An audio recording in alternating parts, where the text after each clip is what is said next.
بسم الله الرحمن الرحيم.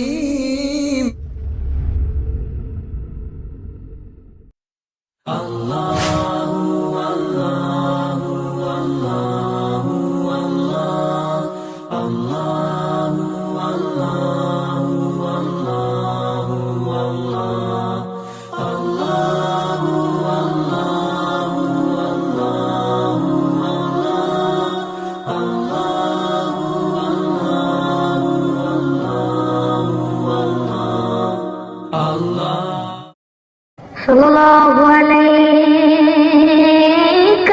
یا رسول اللہ وسلم علیک یا حبیب اللہ. نحمده ونصلي على رسوله نور الأولين والآخرين وعلى آله الطيبين الطاهرين وأصحابه الراشدين المهديين. أعوذ بالله من الشيطان الرجيم. بسم الله الرحمن الرحيم. يا أيها الذين آمنوا استجيبوا لله وللرسول إذا دعاكم لما يحييكم. صدق اللہ مولانا العظیم. جمیع علماء اکرام، حاضرین محترم، سامعین مکرم، بزرگوں، نوجوان ساتھیوں، رات دیر گئے تک جلسے میں موجود رہنے والے میرے شرکا،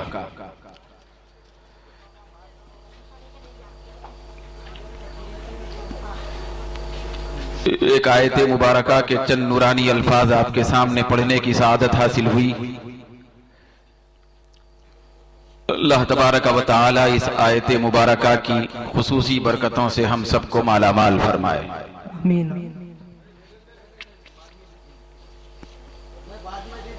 بڑی زندہ دلی کے ساتھ، بہت بیداری کے ساتھ اور انتہائی کوشش کے ساتھ آپ یہاں تشریف فرما ہے. سرکار کونین صلی اللہ علیہ وسلم کا نام لینے والے ہمیشہ زندہ دل ہوتے ہیں. سبحان اللہ، سبحان اللہ. کیونکہ یہ وہ نام ہوتا ہے کہ جس نام کی تاثیر بے جان انسانوں میں زندگی نہیں بلکہ پتھروں اور درختوں میں بھی زندگی پیدا کرتا ہے. سبحان اللہ، سبحان اللہ. ساری کائنات کے اندر جو بہار نظر آتی ہے، سارے عالم میں جو زندگی نظر آتی ہے، دنیا کے اندر جو مسکراہٹ نظر آتی ہے، دنیا کے اندر جتنی حیات نظر آتی ہے، یہ ساری کی ساری چیزیں خیرات ہیں نالین مصطفیٰ کی. سبحان اللہ، بے شک سبحان اللہ. زندگی اگر پانا ہے تو ہم کو زندگی یہ آکسیجن فراہم نہیں کرتا. یہ دنیا کی چھوٹی موٹی زندگی کو بچا سکتا ہے جس کو دنیا زندگی سمجھتی ہے، لیکن آپ اور ہم اچھے طریقے سے جانتے ہیں کہ زندگی وہی حقیقی زندگی ہوتی ہے کہ جس کا اختتام زمین پہ نہیں ہوتا بلکہ بندہ جب زمین میں بھی جاتا ہے تو زندہ ہو جاتا ہے. سبحان اللہ، سبحان اللہ. اور زندہ رہتا ہے. پروردگار عالم نے قرآن مجید میں فرمایا کہ فَلَنُحْيِيَنَّهُ حَيَاتًا طَيِّبَةً. جو بندے صاحب ایمان ہو کر عمل کی زندگی اختیار کرتے ہیں تو ہم ان کو ضرور پاکیزہ زندگی عطا کرتے ہیں۔ سبحان اللہ تو یہ وہ زندگی ہے مسلمان کی جو دنیا میں ختم نہیں ہوتی، دنیا کے ذرات میں ختم نہیں ہوتی، فرش زمین پہ ختم نہیں ہوتی۔ مسلمان کی زندگی یہ عالم علیین سے چل رہی ہے تو جنت میں جانے تک باقی رہتی ہے۔ سبحان اللہ سبحان اللہ۔ تو میں اب آپ سے ایک سوال کرنا چاہتا ہوں کہ ہم میں سے کون ہے جو ہمیشہ کی زندگی، نرالی زندگی، پیاری زندگی، بے مثال زندگی حاصل کرنا چاہتے ہیں؟ بھئی زندگی حاصل کرنا چاہتے ہیں نہیں کرنا چاہتے ہیں؟ کرنا تو چاہتے ہیں۔ انشاءاللہ تعالی ہم میں سے ہر فرد وہ زندگی حاصل کرنا چاہتا ہے جس زندگی کا تقاضا قرآن کرتا ہے اور خدا اور رسول جس زندگی کو چاہتے ہیں۔ تو دوستو نہ ختم ہونے والی زندگی حاصل کرنا چاہتے ہیں جو زندگی ختم نہ ہو، تو اس نہ ختم ہونے والی زندگی کو پانا اگر ہے تو ہمارے لیے لازم ہے کہ ہم سرکار مدینہ کے قدموں سے وابستہ ہو جائیں۔ سبحان اللہ سبحان اللہ۔ جو مقدس کلمات میں آپ کے سامنے پڑھا ہوں وہ قرآن مجید کے بڑے نورانی کلمات ہیں۔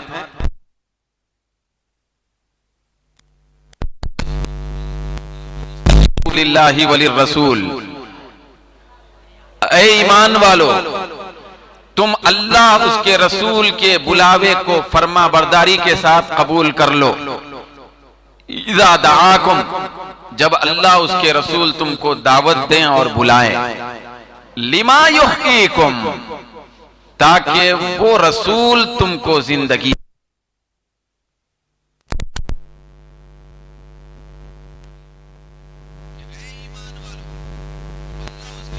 کے بلاوے پر لبیک کہتے ہوئے فرما بردار بن کر قبول کرو۔ جب رسول تم کو بلائیں ایسی باتوں کی طرف جو باتیں تم کو زندگی بخشتی۔ سبحان اللہ سبحان اللہ۔ تو ایک ترجمہ اس کا یہ ہے کہ رسول تم کو ایسے کاموں کی طرف بلاتے ہیں جو کام تم کو زندگی فراہم کرتے ہیں۔ پھر دوسرا ترجمہ یہ ہے کہ وہ رسول تم کو بلاتے ہیں تاکہ وہ رسول خود تم کو زندگی بخشے۔ سبحان اللہ سبحان اللہ۔ لما یحییکم، تم کو زندگی فراہم کریں، تم کو حیات بخشیں۔ تو اللہ تبارک و تعالی بڑے واضح انداز میں فرمایا کہ رسول پاک صلی اللہ علیہ وسلم ایسے بے مثال رسول ہیں کہ جب یہ کسی کو دعوت دیتے ہیں، کسی کو بلاتے ہیں، کسی کو پکارتے ہیں، کسی کو اپنے نزدیک کرتے ہیں اور کسی کو ندا دیتے ہیں، تو اس ندا میں عام انسانوں کی طرح کوئی پکار نہیں ہوتی۔ عام انسان جب کوئی پکارتا ہے اپنی ضرورت کی تکمیل کے لیے پکارتا ہے۔ کسی کو قرض کی ضرورت ہوتی ہے تو آدمی دوسرے کو پکارتا ہے، کسی کو پانی کی ضرورت ہوتی ہے آدمی دوسرے کو آواز دیتا ہے، کسی کو کوئی حاجت پیش آتی ہے تو آدمی حاجت کی تکمیل کے لیے دوسرے کو پکارتا ہے، دوسرے کو بلاتا ہے۔ لیکن ہمارے نبی ایک ایسے رسول ہیں کہ یہ رسول اذا دعاکم، جب تم کو پکارتے ہیں تو لما یحییکم، کچھ لینے کے نہیں دیے ہیں بلکہ تم کو ہمیشہ کی زندگی دینے کے لیے بلاتے ہیں۔ سبحان اللہ۔ نعرہ تکبیر، نعرہ رسالت، نعرہ رسالت۔ اللہ تعالیٰ دراصل بتانا چاہتا ہے کہ میں نے میرے محبوب کو تم میں اس لیے بھیجا، کائنات میں اس لیے بھیجا، میرے محبوب کی بعثت تم میں اس لیے کری، میں نے کر دی ہے تاکہ میرا محبوب تم کو دیتا جائے۔ میرا محبوب لینے کے لیے نہیں آیا، تم سب کو خیرات دینے کے لیے آیا۔ سبحان اللہ سبحان اللہ۔ اب یاد رکھیں کہ سب سے بڑی قیمتی چیز کیا ہے ہمارے نزدیک؟ ایک بالکل سادہ سوال ہے، بولیے ہمارے نزدیک سب سے بڑی قیمتی چیز کیا ہے؟ دولت ہے؟ ہے، مکان ہے، جاگیرات ہیں ہے، پانی ہے، راحت ہے، کار ہے، موٹر ہے، معیشت ہے، تجارت ہے، ملازمت ہے، ساری چیزیں بڑی قیمتی ہیں، لیکن یہ ساری چیزیں قیمتی اس وقت بنتی ہیں جبکہ ہمارے اندر حیات اور زندگی ہو۔ زندگی اگر نہیں ہے تو دولت کام کی نہیں ہے، زندگی اگر نہیں ہے معیشت کام کی نہیں ہے، زندگی اگر نہیں ہے ملازمت کام کی نہیں ہے، زندگی اگر نہیں ہے تجارت کام کا نہیں ہے، زندگی اگر نہیں ہے روپیہ پیسہ بیکار ہے۔ تو دوستو اللہ رب العزت اپنے محبوب کا تعارف کراتے ہوئے فرماتا ہے میرا محبوب تم کو ثانوی درجے میں ہر چیز عطا کرے گا، لیکن تمہارے نزدیک سب سے زیادہ قیمتی اور پیاری چیز جو زندگی اور حیات کی شکلوں میں موجود ہے وہ زندگی بھی تم کو میرے محبوب کی بارگاہ سے ملنے والی ہے۔ سبحان اللہ سبحان اللہ۔ تو اذا دعاکم لما یحییکم، وہ محبوب بلاتا ہے تاکہ تم کو زندگی بخشے۔ کیا کرے؟ زندگی بخش۔ زندگی بخشے۔ تو یہاں مفسرین نے بہت سارے معنی لیے۔ ایک ترجمہ میں نے آپ کے سامنے کیا تھا کہ ایسی چیزوں کی طرف نبی بلاتے ہیں وہ چیزیں زندگی بخشتے ہیں۔ نبی ایسے کاموں کی طرف بلاتے ہیں کہ وہ کام تم کو زندگی بخشتے ہیں۔ جیسے مثال کے طور پر نبی تعلیم کی طرف بلاتے ہیں۔ کس کی طرف؟ بھئی علم کی طرف بلاتے ہیں۔ تو سرکار کونین نے فرمایا العلم حیات الاسلام، علم اسلام کی زندگی ہے، یعنی مسلمان کی زندگی ہے، تو علم زندگی بخشتا ہے۔ تو نبی ایسی چیز کی طرف بلائے جو علم کی شکل میں موجود ہے اور وہ علم تم کو زندگی بخشتا ہے۔ پھر دوسری چیز کہ علم جس طرح زندگی بخشتا ہے ایسے ہی جہاد، شہادت، یہ بھی تم کو ہمیشہ کی زندگی بخشتے ہیں۔ نبی نے آواز دی، بلایا کہ تم آؤ جہاد کے لیے، تم آؤ شہادت کے لیے، تم آؤ اللہ کے راستے میں کوشش کرنے کے لیے۔ جب کسی کی جان اللہ کی رضا کے لیے چلی جاتی ہے تو شہید کا مرتبہ حدیثوں میں بیان کیا گیا اور قرآن میں بھی تفصیل سے آیا واضح انداز میں۔ جب کوئی آدمی شہادت کا رتبہ پا لیتا ہے تو وہ ایسا زندہ ہے کہ اللہ رب العزت نے فرمایا وَلَا تَقُولُوا لِمَن يُقْتَلُ فِي سَبِيلِ اللَّهِ أَمْوَاتٌ، جو اللہ کے راستے میں مارے جاتے ہیں تم ان کو مردہ مت کہو بل احیاء، وہ ایسے زندہ ہیں کہ وَلَٰكِن لَا تَشْعُرُونَ، تم کو ان کی زندگی کا شعور بھی نہیں ہو سکتا۔ سبحان اللہ سبحان اللہ۔ تو شہادت سے بھی زندگی ملتی ہے، بولیے شہادت سے بھی زندگی ملتی ہے۔ بھئی شہادت انسان کو، بندے کو ہمیشہ کا زندہ بنا دیتی ہے، سبحان اللہ۔ ہمیشہ زندہ بنا، تو شہادت سے ہمیشہ زندہ ہو جاتا ہے۔ دنیا دیکھتی ہے کہ شہید کٹ کٹ کے مر رہا ہے، لیکن اللہ فرماتا ہے کہ نہیں، یہ موت کے راستے سے تھوڑی دیر کے لیے گزر کر ہمیشہ کی زندگی پا رہا ہے، سبحان اللہ۔ ہمیشہ کی زندگی ہے۔ تو چنانچہ شہادت بھی کیا ہے؟ زندگی عطا کرتی ہے۔ ایسی زندگی شہادت دیتی ہے کہ بندہ جب شہید ہو جاتا ہے تو جب اس کو قبر میں دفن کیا جاتا ہے تو ایسی زندگی اس کو ملتی ہے، روح زندہ رہتی ہی ہے، لیکن اللہ تبارک و تعالی جسم کو بھی ایسی کمال کی زندگی عطا کرتا ہے کہ قبر کی مٹی بھی اس جسم کو کھانے سے گریز کرتی ہے، سبحان اللہ سبحان اللہ۔ جسم بھی بچ جاتا ہے۔ چنانچہ روایت میں آتا ہے حضرت سیدنا حنظلہ رضی اللہ تعالی عنہ، کیا نام بولا میں؟ حنظلہ۔ حضرت حنظلہ رضی اللہ تعالی عنہ صحابی رسول ہے۔ شادی ہوئی آپ کی، شادی ہونے کے بعد پہلی شب ہے، اتنے میں آواز آتی ہے کان میں کہ اللہ کے رسول شہادت کی طرف بلا رہے ہیں، جہاد اور جنگ کے لیے نکلنا ہے۔ حضرت حنظلہ کے کانوں میں سرکار کونین صلی اللہ علیہ وسلم کی طرف سے منادی کی آواز پڑ گئی۔ حضرت حنظلہ کو غسل کی ضرورت تھی۔ کیا تھی؟ غسل واجب ہو چکا تھا، لیکن حضرت حنظلہ نے فیصلہ فرمایا کہ اگر میں غسل میں لگ جاؤں گا تو بلاوا آ چکا ہے مصطفیٰ کا، دیر ہو جائے گی تو اذا دعاکم، یہ کلمات ان کے کانوں میں گونج رہے تھے کہ جب نبی بلائیں تو حاضر ہو جاؤ، تأمل مت کرو، سوچ میں مت پڑو، تاخیر مت کرو، بلاوا مصطفیٰ کا ہے۔ اور عجیب شان ہے، بلاوا مصطفیٰ کا ہے، اللہ تعالیٰ قرآن میں فرما رہا ہے یہ مصطفیٰ کا بلاوا میرا بھی بلاوا ہے۔ سبحان اللہ سبحان اللہ۔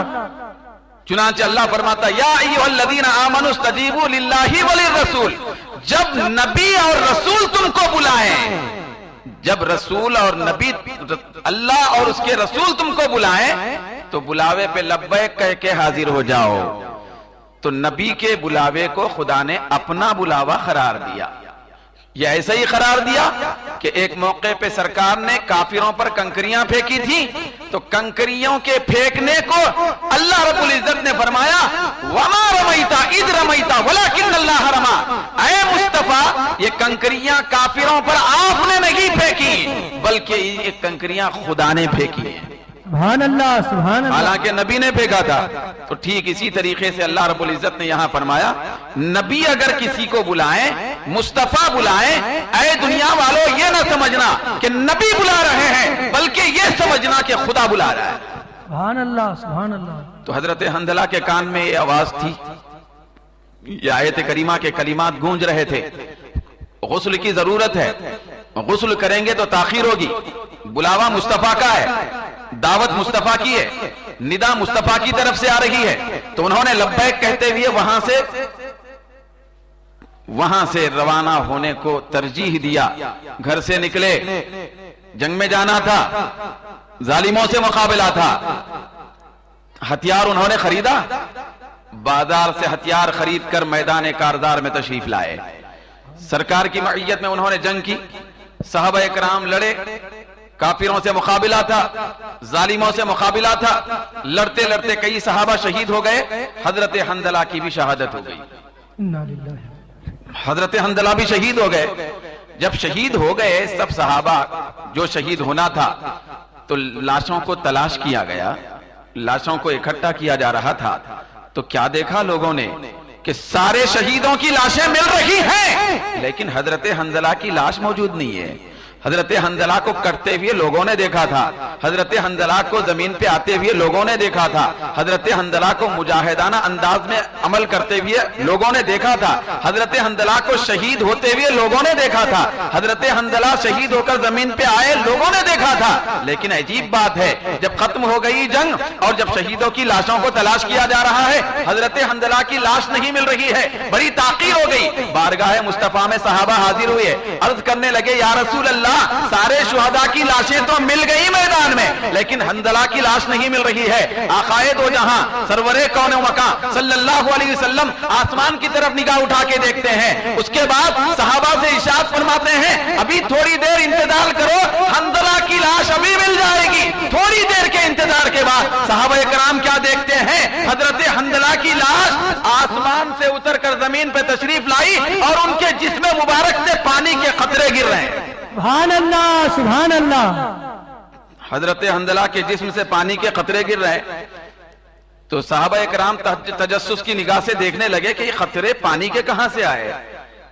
ایسا معلوم ہو رہا ہے کہ ابھی غسل دیا گیا ہے، غسل دیا گیا ہے۔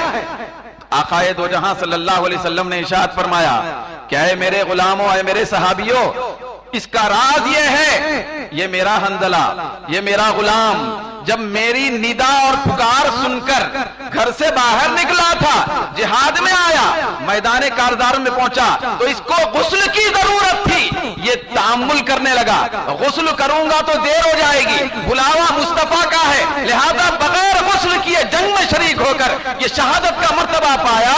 تو یہ میرے بلاوے پر اتنا زیادہ جلدی سبقت کرنے کی وجہ سے، کیونکہ یہ بے غسل تھا، فرشتے اس کی لاش کو اٹھا کر آسمان کی بلندیوں میں لے گئے اور وہاں لے جا کر فرشتے اپنے ہاتھوں سے غسل دے کے یہاں لائے۔ سبحان اللہ، نعرہ تکبیر، نعرہ رسالت، نعرہ رسالت، علماء اہل سنت۔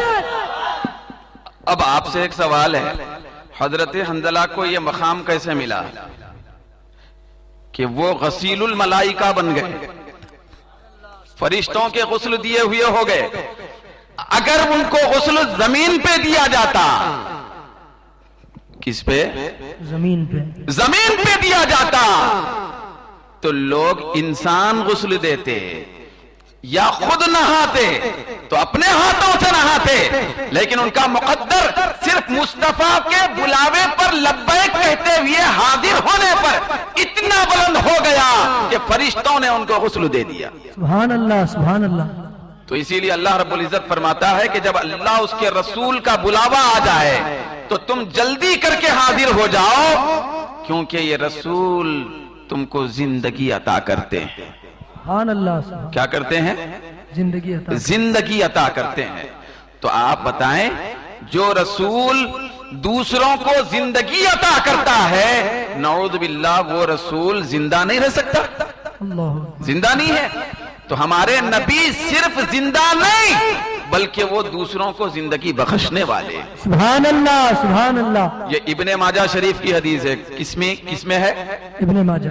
یہ ابن ماجہ شریف میں حدیث ہے، سیاہ ستہ کی کتاب میں، حدیث کی معتبر ترین کتاب ہے، اور بہت ساری تفسیروں اور کتابوں کے اندر حدیث ہے۔ آقائے دو جہاں صلی اللہ علیہ وسلم نے ارشاد فرمایا، بے شک اللہ تبارک و تعالی زمین پر حرام کر دیا ہے کہ وہ نبیوں کے جسموں کو کھائے۔ فنبی اللہ حی، اللہ کا نبی قبر مبارک میں زندہ رہتا ہے۔ سبحان اللہ، سبحان اللہ۔ یہ حدیث میں آیا ہے۔ کیا ہے؟ اللہ کا نبی زندہ، قبر مبارک میں زندہ ہو، زندہ رہتا ہے۔ تو جب شہید زندہ رہتے ہیں تو نبی کیسے زندہ نہیں رہیں گے؟ شہید نبی کے بلاوے پر حاضر ہو کر شہادت کا مرتبہ پایا تو ایسی زندگی اس کو ملی کہ اللہ نے فرمایا کہ اے ایمان والو، تم ان کو مردہ مت کہو بلکہ یہ زندہ ہیں۔ اے پروردگار، ہم کیسے زندہ کہیں، ہم کیسے مردہ نہ کہیں؟ ہم سلام کرتے ہیں تو ہاتھ اٹھا کے جواب نہیں دیتے، ہم کچھ ان کے ساتھ حرکت کرتے ہیں تو حرکت نہیں کرتے، ہم کچھ کہتے ہیں تو زبان سے بولتے ہوئے نظر نہیں آتے، ہم کچھ کہتے ہیں تو زبان سے سنتے ہوئے ظاہری طور پر نظر نہیں آتے۔ ہم ان کو کیسے زندہ سمجھیں؟ اللہ رب العزت نے فرمایا کہ ارے نادانو، تم کو جو چیز سمجھ میں نہ آئے تو اس کی حقیقت باقی نہیں رہتی۔ یہ تمہاری نادانی ہے کہ تم نہیں سمجھ سکتے، اسی لیے تو میں کہہ رہا ہوں بل احیاء، یاد رکھو یہ زندہ ہے، ولکن لا تشعرون، لیکن تم کو شعور نہیں ہو سکتا۔ سبحان اللہ، بے شک کیا نہیں ہو سکتا؟ شعور نہیں ہو سکتا۔ ہمارے شعور میں نہیں آ سکتا کہ وہ زندہ ہے۔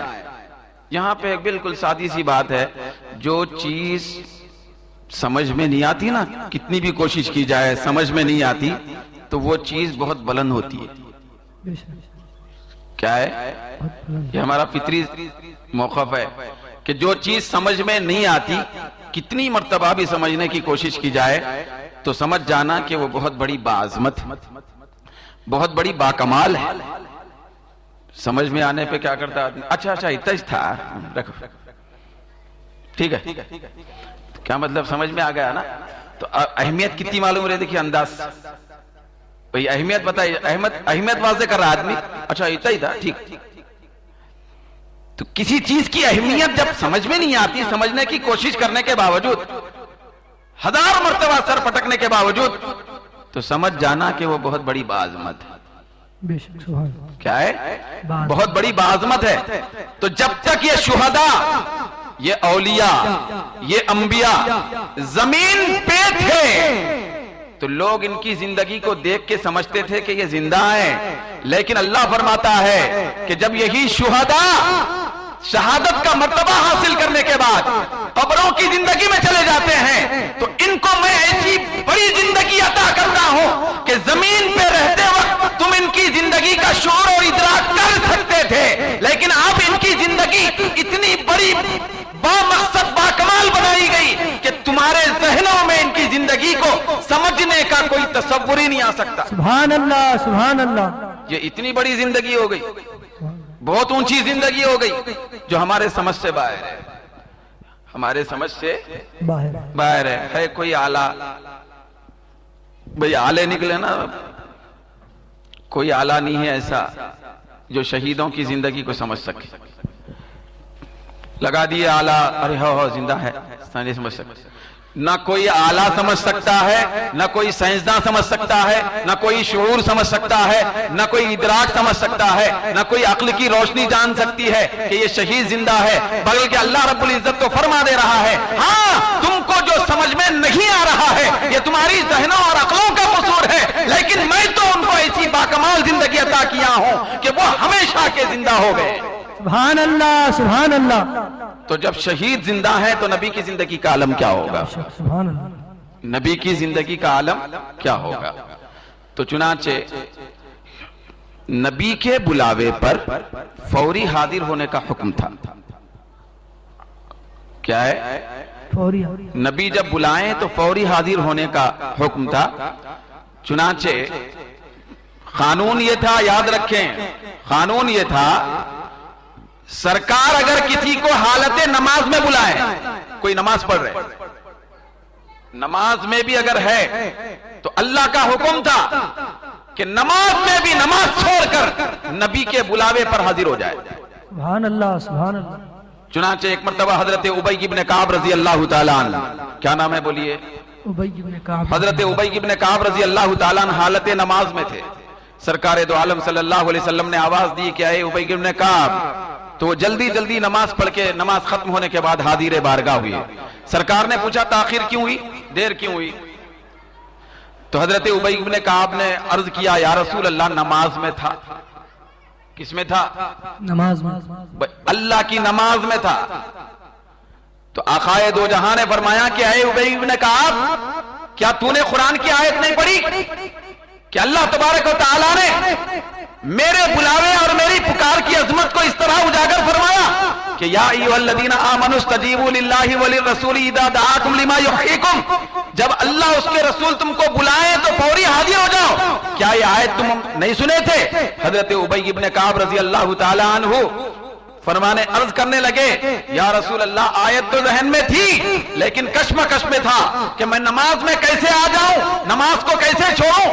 آقائے دو جہاں صلی اللہ علیہ وسلم نے فرمایا ہاں اگر تم نماز میں بھی ہو اور اس ناسنا میں بلاؤں تو میری پکار اور بلاوے پر نماز چھوڑ کے آنا پڑے گا۔ سبحان اللہ۔ نعرہ رسالت، نعرہ رسالت، علماء اہل سنت۔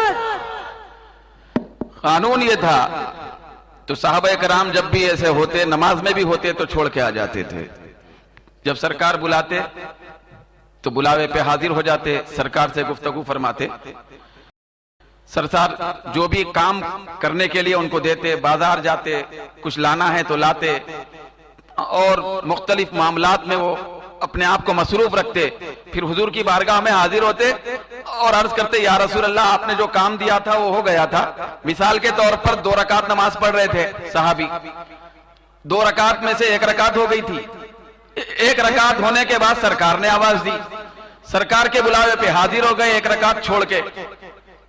اب حضور نے جو کچھ کام دیا وہ کر لیے، اس میں گھنٹوں نکل گئے، گھنٹوں بھی نکل سکتے ہیں کہ بازار میں جاؤ، ایسا کرو، ان سے ملو، یہ لاؤ وہ لاؤ، اس طرح صحابہ پورا کام بھی کر دیتے تھے 1 رکعت پڑھ کے آ کے، پھر اس کے بعد حاضر ہوتے عرض کرتے یا رسول اللہ سارا کام ہو گیا اب اجازت ہے؟ تو حضور فرما دیتے ہاں اجازت ہے۔ تو صحابی رسول واپس جا کر جہاں سے نماز چھوڑے تھے وہیں سے نماز پڑھتے تھے۔ سبحان اللہ، سبحان اللہ۔ کیا کرتے تھے؟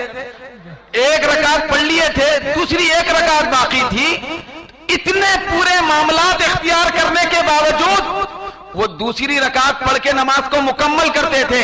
اور قانون بارگاہ رسالت یہ تھا کہ اگر بندہ 1 رکعت پڑھ کے مصطفیٰ کے ساتھ بات چیت میں مصروف رہا یا کام کاج میں مصروف رہا تو وہ جتنی دیر نبی کے ساتھ مصروف رہا، بات چیت کرتا رہا، معاملات کرتا رہا، تجارت کرتا رہا، مصروفیات میں رہتا رہا، تو یہ سارے کے سارے وقت کو نماز میں شمار کیا جاتا تھا۔ سبحان اللہ، سبحان اللہ۔ اللہ، کس میں شمار کیا جاتا تھا؟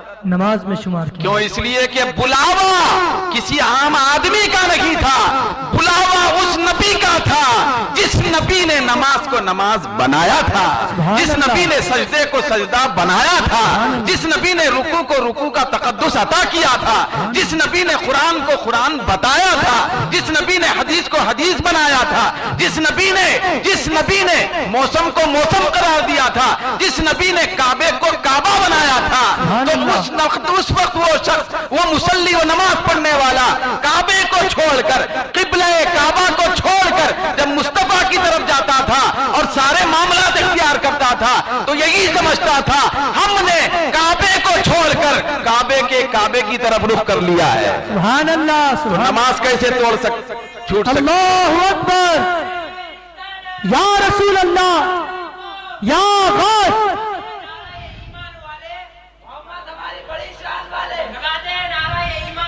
محمد ہمارے بڑی شان والے۔ سبحان اللہ، سبحان اللہ۔ تو ایک مرتبہ درود پاک پڑھیں، اللہم صلی علی سیدنا محمد وعلی آل سیدنا محمد مبارک وسلم، صلاۃ و سلام علیک یا سیدنا یا حبیبنا یا رسول اللہ۔ تو یہ نبی تم کو زندگی بخشتے ہیں، تو لہذا جب بلاوا ہو تو فوراً حاضر ہو جایا کرو، زندگی چاہتے ہو تو حاضر ہو جایا کرو۔ چلو یہ بلا کے بھی زندگی دیتے ہیں، یہ نبی بلا کے بھی زندگی دیتے ہیں، آج بھی بلا کے زندگی دیتے ہیں، یاد رکھنا، آج بھی بلا کے زندگی عطا کرتے ہیں، لیکن بلاوا کسی کو سنے آتا ہے، کسی کو سنے نہیں آتا ہے۔ بے شک، سبحان اللہ، کیا ہے؟ بلاوا کسی کو سنے آتا ہے، سنے نہیں آتا ہے۔ اگر ہم بلاوے کو نہیں سن رہے ہیں تو اس کے لیے بھی حدیثیں ہیں، اس نبی کے بلاوے کو سننا ہی ضروری نہیں ہے، نبی کی بارگاہ کے قریب پہنچ جاؤ، زندگی مل جائے گی۔ سبحان اللہ، نعرہ رسالت، پتی پتی پھول پھول۔ تو اسی لیے ہم مکے میں کعبے کے پاس جاتے ہیں تاکہ بندگی مل جائے، مدینے میں روضہ انور کے قریب پہنچتے ہیں تاکہ ہمیشہ کی زندگی مل جائے۔ سبحان اللہ، سبحان اللہ۔ تو لہذا زندگی پانا ہے تو مدینے میں جانا پڑتا ہے۔ کہاں جانا پڑتا ہے؟ مدینے میں جانا۔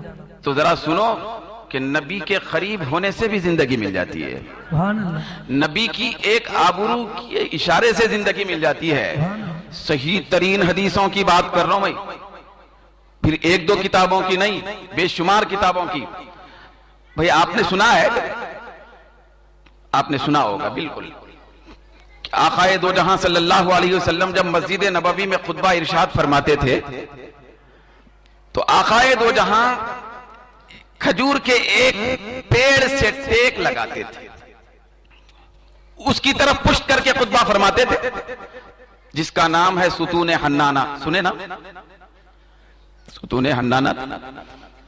تو اس کی طرف پشت فرما کر خطبہ ارشاد فرماتے۔ تو جب حضور کے لیے ممبر بنایا گیا تو حضور پاک صلی اللہ علیہ وسلم نے ارادہ فرمایا کہ اب ممبر جو نیا بنایا گیا ہے اس پہ کھڑے ہو کے خطبہ میں لوگوں کے سامنے بیان کروں۔ تو جیسے ہی حضور نے نئے ممبر پر رونق افروز ہونے کا ارادہ فرمایا اور جلوہ افروز ہو گئے تو وہ جو کھجور کی پیڑ تھی بے جان رہتی جاندار رہتی؟ بے جان رہتی۔ درخت جاندار رہتا بے جان؟ وہ جو تنا اور پیڑ تھی، صحیح حدیثوں میں ہے بھئی، یہ بے شمار کتابوں میں موجود ہے کہ وہ جو ستون حنانہ تھا، سرکار جب نئے ممبر پر تشریف لائے تو وہ ستون حنانہ ہچکیاں لے کے رونے لگا، وہ پیڑ ہچکیاں لے کے رونے لگا۔ پھر صحابہ کرام فرماتے ہیں، روایت میں آتا ہے کہ وہ ایسے ہی سسک سسک کے روتا تھا جس طرح بچہ گمی ہوئی اونٹنی روتی ہے۔ سبحان اللہ، تو وہ رونے لگا۔ سرکار کونین صلی اللہ علیہ وسلم کے ساتھ ساتھ سارے صحابہ جو مسجد میں اس وقت حاضر تھے، سب نے اس ستون کے رونے کی آواز سنی، وہ بالکل غمگین اونٹنی کی طرح رو رہا تھا، آوازیں بلند ہو رہی تھی، سسکیاں آ رہی تھی، ہچکیاں بند رہی تھی، آقائے دو جہاں صلی اللہ علیہ وسلم اس کی طرف نگاہ کرم فرما کر اس کے پاس آگے بڑھے اور اس کو اپنے سینے سے لگا لیے۔ جیسے ہی سینے سے لگا لیے ہچکیاں بند ہونا شروع ہو گئیں۔ اس کے بعد صحابہ کرام جب حیرت میں پڑ گئے کہ ایک پیڑ اس طرح بچے اور آدمی کی طرح رو رہا ہے، ایک اونٹنی کی طرح رو رہا ہے، ایک جاندار کی طرح رو رہا ہے، سسکیاں لی جا رہی ہیں، ایک عجیب کیفیت ہم نے دیکھی ہے۔ آقائے دو جہاں نے فرمایا یہ جو پیڑ ہے یہ میری جدائی سے رو رہا تھا، کیونکہ یہ میری پشت کے پیچھے رہتا تھا، میری قربت میں رہتا تھا، میری قربت میں رہتے رہتے اس پیڑ کے اندر زندگی بھی آ گئی تھی، شعور بھی آ گیا۔ سبحان اللہ، نعرہ رسالت، نعرہ رسالت، غلام ہے، غلام ہے۔ تو یہ نبی بلا کے بھی زندگی دیتے ہیں، خریب کر کے بھی زندگی دیتے ہیں۔ جو خریب ہو جاتا ہے وہ زندہ ہو جاتا ہے۔ تو کچھ ایسے بھی مردے ہیں جو زندہ ہونا ہی نہیں چاہتے، تو اس کا طریقہ کیا ہے؟ خریب ہی نہیں ہونا ہے۔ جو بول رہا سمجھنا نہیں بھئی ہم نبی سے قریب نہیں ہوتے، تو سمجھ جانا کہ یہ زندہ نہیں ہونا چاہ رہا ہے، بھئی یہ مردہ ہے۔ تو جب ایک درخت کے پیڑ میں نبی کی معیت اور صحبت کی برکت سے زندگی آ سکتی ہے، پھر آپ غور کریں، صرف زندگی نہیں آئی، شعور بھی آیا، عقل بھی آئی، فراست بھی آئی۔ وہ پیڑ محسوس کر رہا کہ نبی مجھ سے جدا ہو رہے، مجھ کو دور کیا جا رہا ہے، عقل و شعور بھی اس کو مل گیا تھا۔ یہ نبی کی صحبت کا فیض ہے کہ نبی زندگی بھی دیتے ہیں، عقل و شعور بھی دیتے ہیں، اور ایسا شعور عطا کرتے ہیں کہ بڑے بڑے عقل مند بھی عقل بند بن جاتے ہیں اس کے سامنے۔ تو ہمارے نبی زندگی دینے کے لیے تشریف لائے۔ کس کے لیے؟ زندگی دینے کے لیے۔ وہ جو آپ سنے ہوں گے نا کہ ابو جہل کی مٹھی میں کنکریاں جو ہے نا شہادت دینے لگی، سنے تھے آپ؟ تو اس سے ہٹ کے ویسی ہی ایک روایت دوسری میں آپ کے سامنے بیان کرتا ہوں۔ درود پاک پڑھیں۔ اللہم صلی علی سیدنا محمد و علی سیدنا محمد وبارک وسلم، صلاۃ و سلام علیک یا سیدنا یا حبیبنا یا رسول اللہ۔ ہمارے نبی کی شان یہ ہے کہ درختوں، کنکروں اور پہاڑوں کی چٹانوں کو بھی زندگی عطا فرماتے ہیں۔ سبحان اللہ۔ تو انسان جب قریب ہو جائے تو کتنی زندگی ملے گی، اس کا تصور نہیں کیا جا سکتا، اس کا تصور نہیں کیا جا سکتا۔ حضرت سیدنا انس رضی اللہ تعالیٰ عنہ روایت کرتے ہیں، حضرت سیدنا انس بن مالک رضی اللہ تعالیٰ عنہ روایت کرتے ہیں، بہت ساری حدیثوں کی کتابوں میں موجود ہے کہ ایک مرتبہ سرکار کونین صلی اللہ علیہ وسلم تشریف فرما ہے، حضرت سیدنا صدیق اکبر رضی اللہ تعالیٰ عنہ حاضر ہوئے، سرکار نے اشارہ فرمایا، وہ بھی بیٹھ گئے۔ حضرت فاروق اعظم آئے، وہ بھی بیٹھ گئے۔ حضرت عثمان غنی آئے، وہ بھی بیٹھ گئے۔ بیٹھنے کے بعد آقائے دو جہاں صلی اللہ علیہ وسلم، اب روایت میں آتا ہے کہ زمین کے اوپر سے 7 کنکریاں یا 9 کنکریاں اٹھائے حضور۔ کتنے؟ 7 یا 9، 7 کنکر یا 9 کنکر، چلیے 7 کنکر جب سرکار اپنے دستے مبارک میں لیے زمین سے اٹھا کر، جیسے ہی مصطفیٰ کے دستے مبارک میں وہ بے زبان بے جان کنکریاں پہنچ گئیں، کلمہ پڑھنا شروع کر دیا۔ سبحان اللہ، سبحان اللہ۔ جب حضور کے ہاتھ میں کنکریاں آئیں تو کلمہ پڑھنا شروع کر دی۔ سرکار نے پھر اس کو زمین پہ رکھا، جیسے ہی زمین پہ رکھا دور کر دیے، زبان بند ہو گئی، کلمہ پڑھنا بند ہو گیا۔ پھر آقائے دو جہاں صلی اللہ علیہ وسلم نے فرمایا کہ ابو بکر تم اٹھاؤ۔ حضرت صدیق اکبر آگے بڑھے، کنکریوں کو انہوں نے اپنے ہاتھ میں لیا، جیسے ہی صدیق اکبر کے ہاتھ میں وہ کنکریاں آئیں، مصطفیٰ کی قربت کی برکت سے ان کے ہاتھ میں بھی کلمہ پڑھنا شروع کر دی۔ سبحان اللہ، سبحان اللہ۔ صدیق اکبر کے ہاتھ میں بھی کنکریوں نے کلمہ پڑھا، پھر انہوں نے زمین پہ رکھا تو کنکر کی آواز بند۔ پھر اس کے بعد سرکار نے فرمایا اے عمر تم اٹھاؤ، حضرت عمر بھی اٹھائے۔ حضرت عمر کے ہاتھ میں جب گئیں تو پھر مصطفیٰ کی ایسی برکت عام ہو گئی کہ حضرت عمر کے ہاتھ میں بھی کنکروں نے کلمہ پڑھا۔ جب حضرت عمر کے ہاتھ میں بھی کنکر کلمہ پڑھنے لگے تو وہ بھی زمین پہ رکھے تو خاموش ہو گئے۔ پھر سرکار نے فرمایا اے عثمان تم اپنے ہاتھ میں اٹھاؤ۔ حضرت عثمان جب اپنے ہاتھ میں اٹھائے تو پھر اس پر بھی وہ کلمہ پڑھنے لگی، وہ کنکر کلمہ پڑھنے لگے۔ جب زمین پہ رکھ دیے تو بند کر دیے۔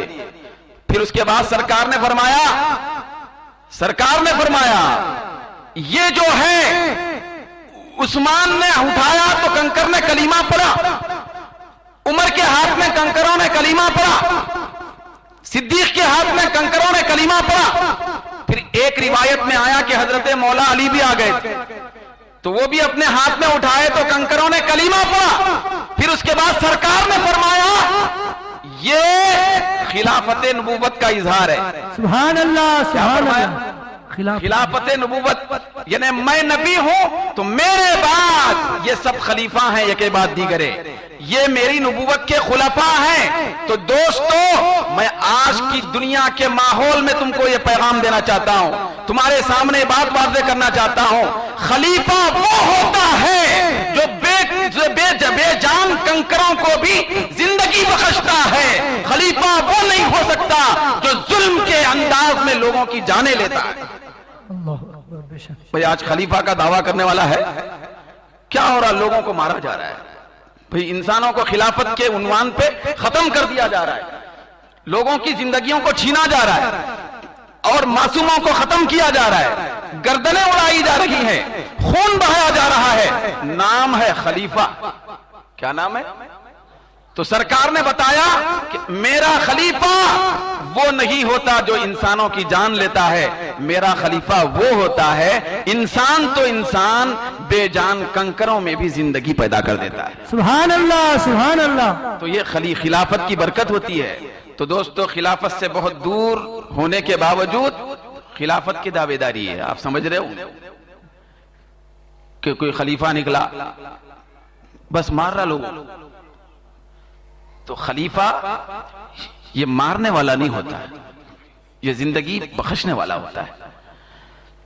تو اس کے بعد حضرت مولا علی رضی اللہ تعالیٰ عنہ فرماتے ہیں، یہ بھی کئی کتابوں میں حدیث ہے، حضرت مولا علی فرماتے ہیں کہ ہمارے نبی کو اللہ رب العزت نے یہ اعجازی شان عطا فرمائی تھی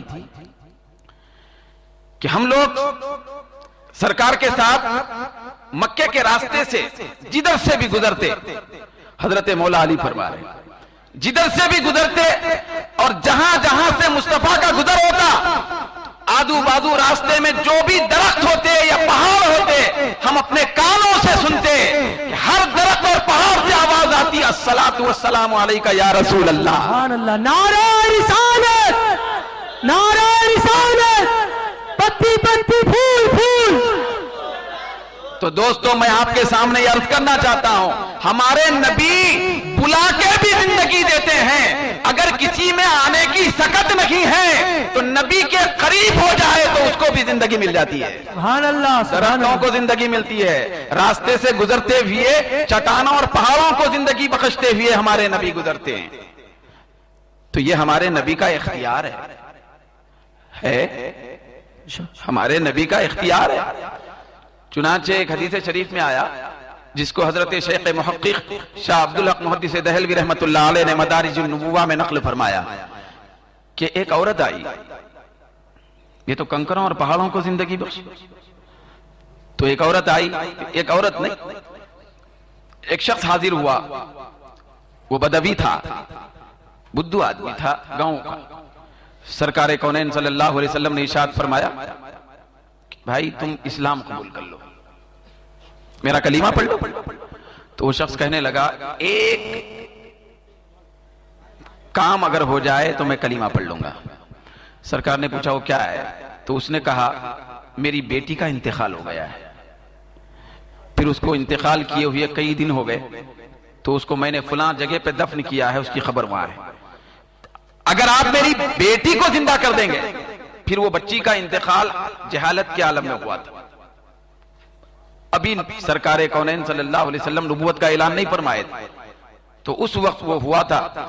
تو وہ کہنے لگا کہ بیٹی اگر زندہ ہو جائے تو میں آپ کا کلمہ پڑھ لوں گا.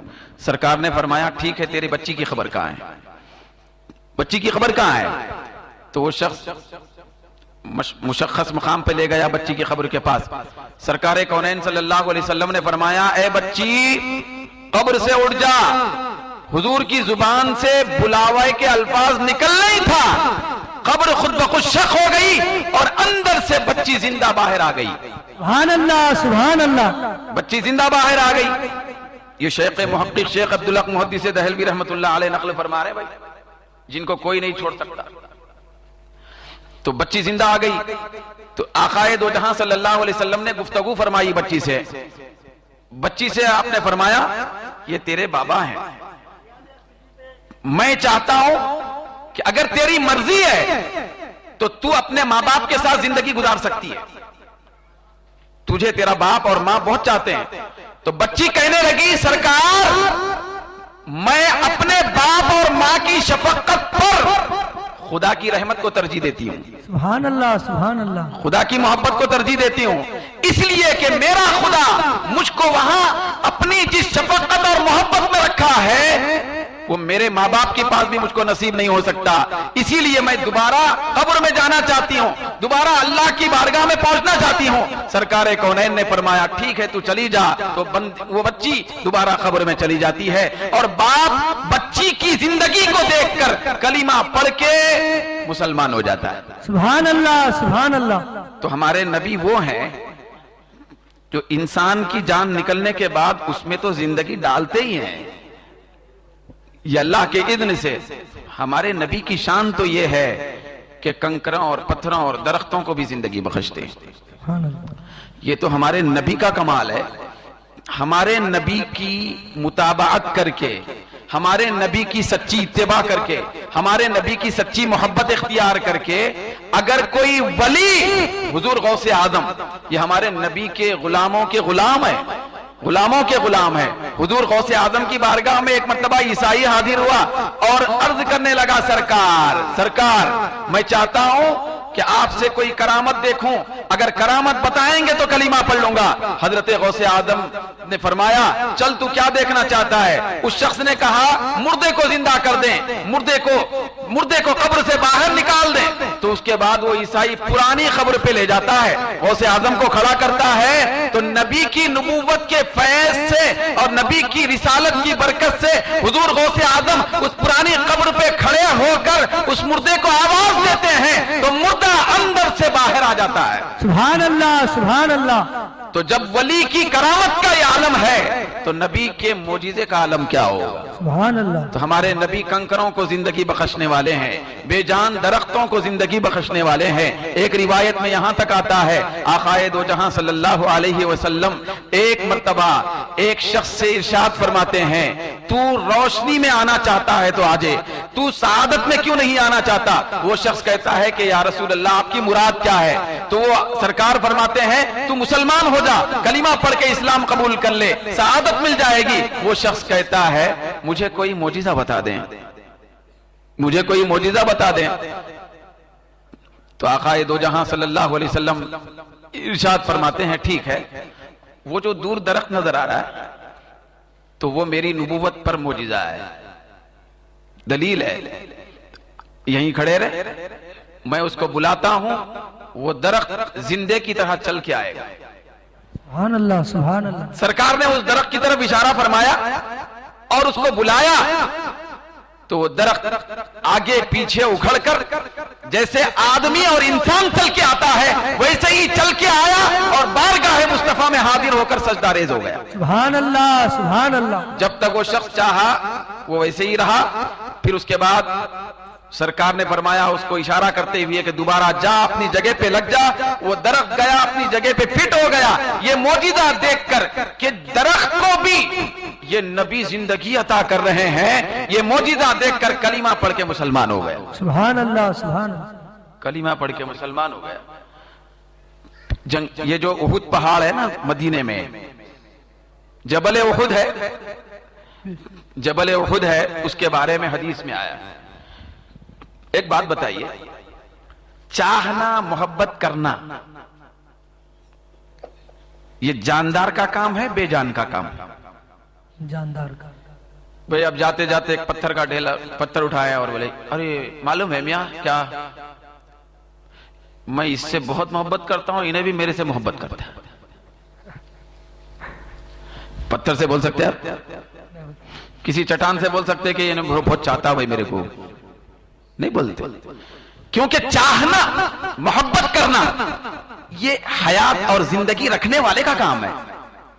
جس کے اندر زندگی ہے، شعور ہے، وہ چاہتا ہے. لیکن سرکار فرماتے ہیں احد جبل یحبنا ونحبہ.